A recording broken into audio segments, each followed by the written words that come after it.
One extraordinary group of animals rivals us as masters of Earth.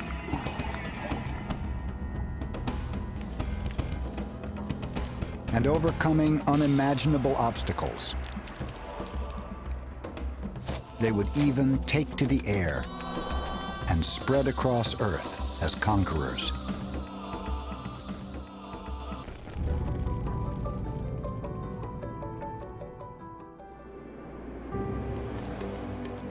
The first land conquerors took to the land like the little pill bugs of today.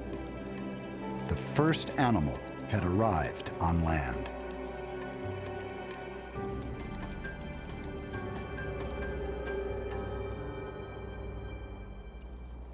And there turned out to be advantages to living on land. There's more oxygen in air than in seawater. The arthropods just had to find a way to extract it.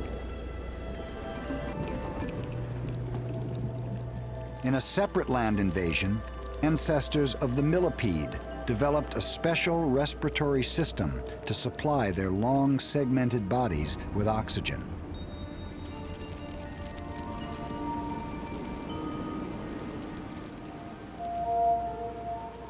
On the underside of its body begins a series of reinforced tubes, adapted from the exoskeleton itself.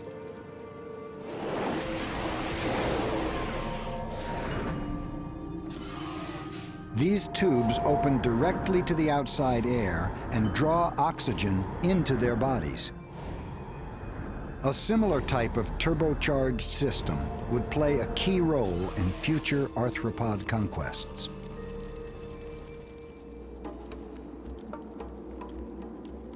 Now that they could breathe, the conquerors moved inland for the first time.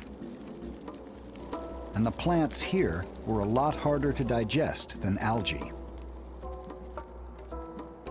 But while living land plants didn't offer easy nourishment, decaying plants and dead arthropods were a different matter.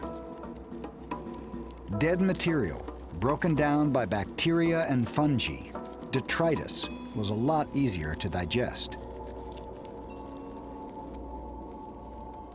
Over a few million years, the invasions produced a thriving community of arthropods adapted to life on land as detritivores.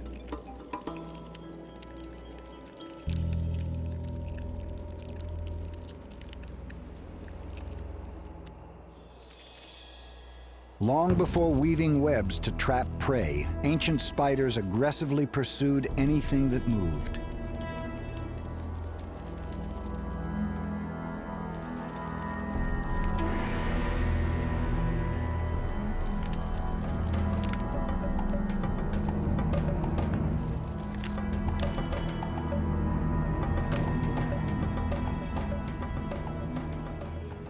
Arthropods encountered rich hunting grounds submerged below water, fresh water.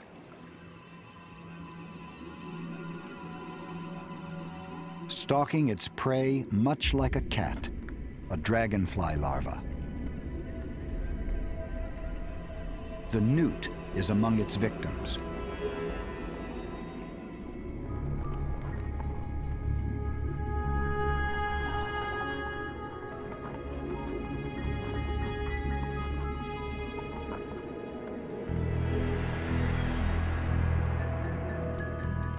The dragonfly larva pumps water over its gills. When it needs to move quickly, it uses the pump for jet propulsion.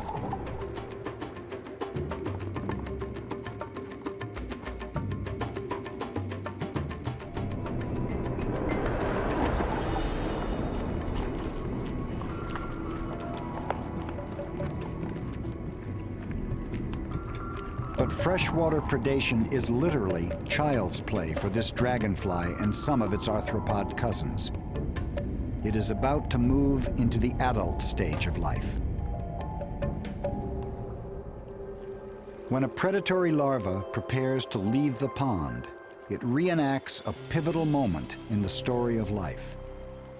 Through metamorphosis, it turns not only into an adult, but into an animal capable of entering yet another realm of Earth.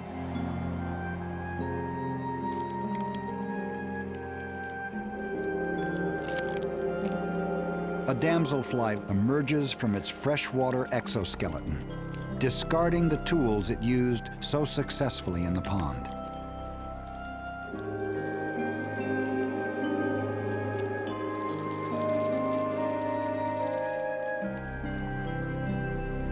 Hidden beneath its underwater coat is a new tool that will define its life outside the pond, a set of appendages capable of miracles.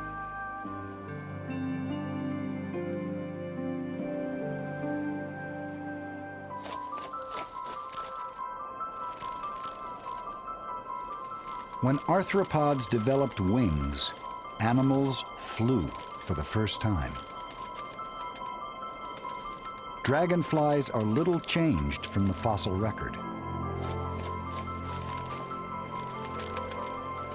Striving against the pull of gravity, they live graceful lives on the wing.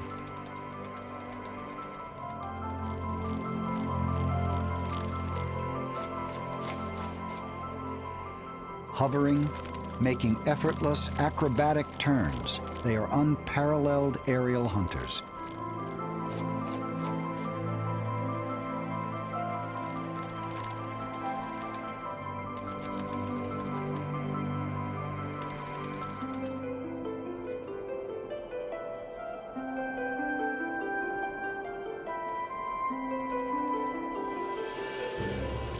They even mate in the air. As the male protects her from above, the female carefully deposits her eggs into the pond. Each dragonfly species has a slightly different mating flight. Even during this delicate pairing, males fight battles for territory.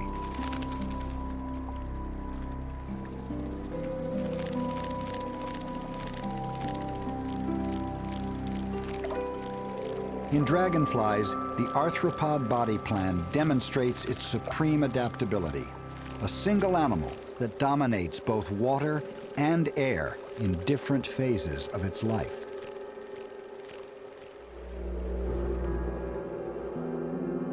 The insect wing is an engineering marvel. It's reinforced by stiff supporting veins, which are thickest where the wing's leading edge slices through the air. Flight turned out to be such an effective adaptation that today, more than 3/4 of all the animal species in the world are flying insects.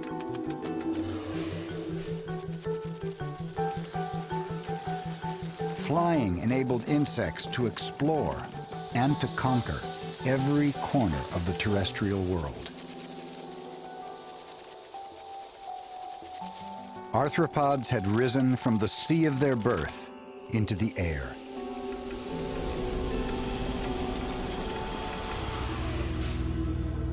But the arms race between hunters and the hunted also moved into the air.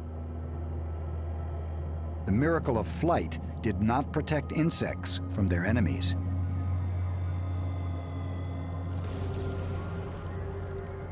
Another arthropod, the spider, developed a gossamer net to catch prey on the wing.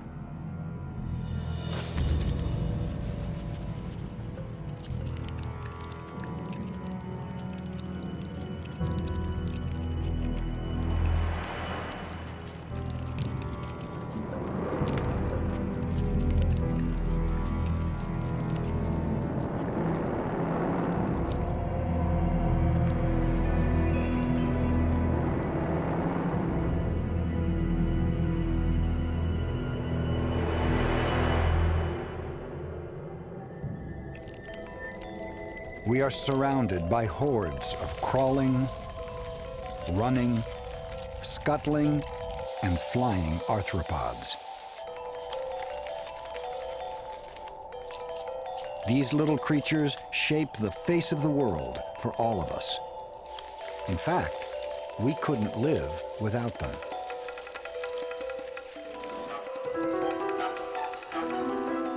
Insects provide essential services that keep the machinery of life running, including a role as nature's recyclers.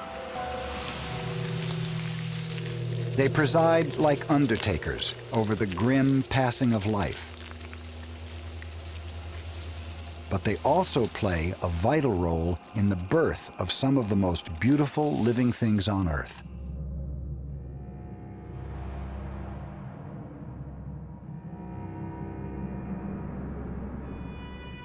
Arthropods are drawn to flowers, the showy reproductive billboards of plants and trees. As they dine on tasty nectar, their bodies pick up pollen, which will be carried to other flowers. Acting as a pollen delivery service, insects provide flowering plants with an efficient way to reproduce and multiply. In turn, countless insects earn their living from flowering plants. Without insects, many familiar foods would cease to exist.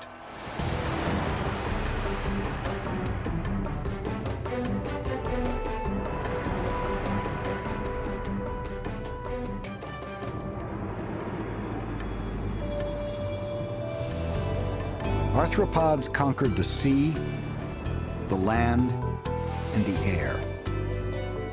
Much of the beauty and grandeur around us is due to their success.